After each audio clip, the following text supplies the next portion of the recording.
اعوذ باللہ من الشیطان الرجیم بسم اللہ الرحمن الرحیم۔ شروع کرتا ہوں اللہ کے پاک نام سے جو بڑا مہربان اور نہایت رحم کرنے والا ہے۔ ایک دفعہ حضرت ابو صالح جنگی دوست نہر کے کنارے کہیں جا رہے تھے کہ ایک سیب پانی کے بہاؤ پہ جا رہا تھا اور بھوک لگی ہوئی تھی۔ کئی دنوں سے کھانا نہیں کھایا تھا کہ وہ سیب اٹھا کے کھا لیا۔ جب کھا لیا تو پھر خیال آیا کہ سیب تو میری ملکیت نہیں تھا۔ اب اس جانب دوڑ پڑے جس جانب سے پانی آ رہا تھا۔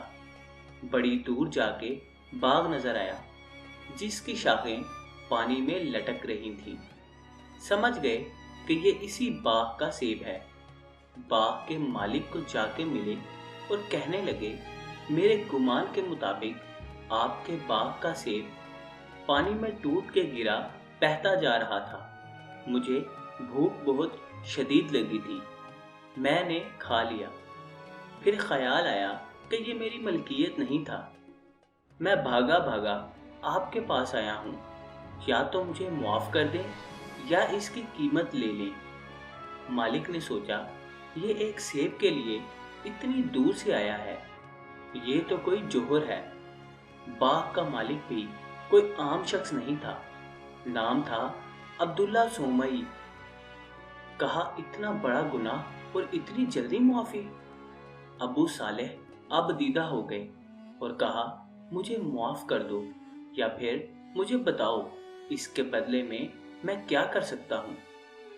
مالک نے کہا، اس کے بدلے میں 12 سال میرے باغ کو پانی لگانا ہوگا، اور اس کے علاوہ میری ایک شرط اور بھی ہوگی۔ کہا، ایک سیب کے بدلے 12 سال؟ اچھا، اگر میرا گناہ معاف ہوتا ہے تو مجھے منظور ہے۔ 12 سال جب بیتنے کے قریب تھے کہ عبداللہ کے کچھ مہمان آئے۔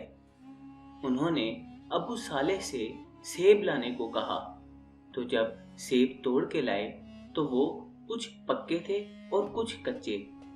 عبداللہ نے کہا، ابو صالح، تمہیں سیب کے باغ میں رہتے 12 سال ہو گئے ہیں اور ابھی تک تمہیں نہیں پتا کہ سیب کچے کیا ہوتے ہیں اور پکے کیا۔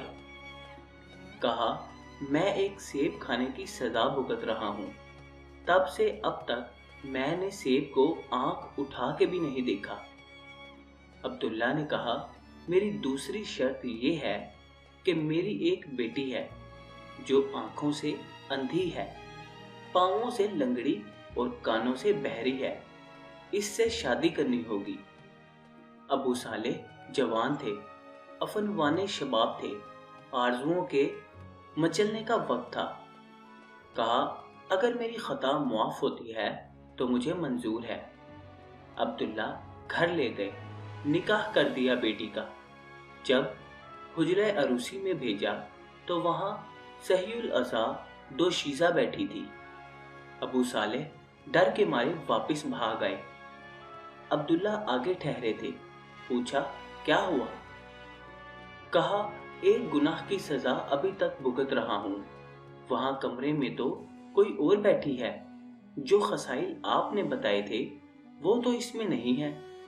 عبداللہ سومئی نے کہا، یہ تمہاری ہی بیوی ہے۔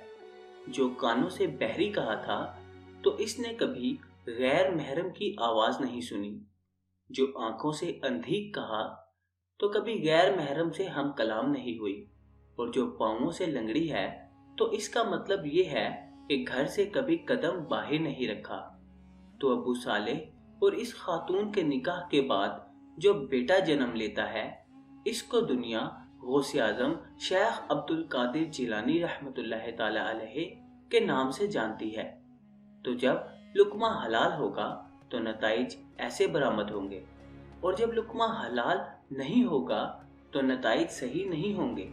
حفاظت کریں، مال تھوڑا ہو اور حلال کا ہو تو پاکیزگی اور برکت دے گا، اور اگر حرام کا ہوگا مال تو اندر کا نور بھی لٹ جائے گا اور چہرہ بھی بے نور کر دے گا۔